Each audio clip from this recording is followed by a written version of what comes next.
Ar tau patinka pas stomatologą palikti daug pinigų? Apie kągi aš? Apie sveikatą, bet ne apie burnos higieną.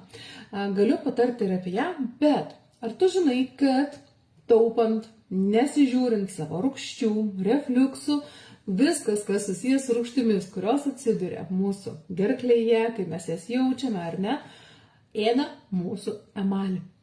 Taigi, kai ėda mūsų emalį, byra mūsų dantukai, tai netvarkant rūgštingumų visų tų nemalonių visų pojūčių, ne tik, kad tai yra nemalonu, nepatogu, griaužimas ir panašiai, bet tau yra valgomas emalis, tiesioginė to žodžio prasme. Ir ką reiškia? Reiškia, kad paskui eini pas stomatologus mokėti brangiai už dantukų tvarkymą. Taigi, tvarkykis rūgštis ir turėk sveikus dantukus.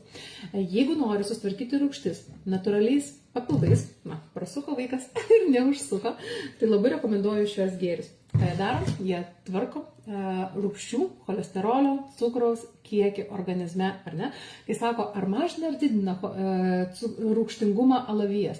Nei mažina, nei didina. Jis tvarko skrandžio pH, to pasekoje mes nejaučiame nemalonių simptomų.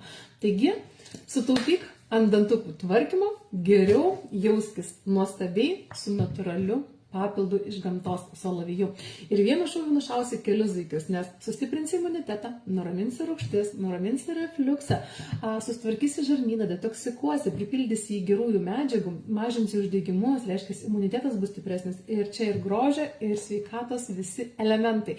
Tai jeigu aktualu, kreipkis ir rekomenduoju nenumoti ranką, jeigu jauti rūgštis ar alsuoji, kai sakom, rūgštimi. Įdomu, parašyk man. O aš tau suteiksiu daugiau informacijos.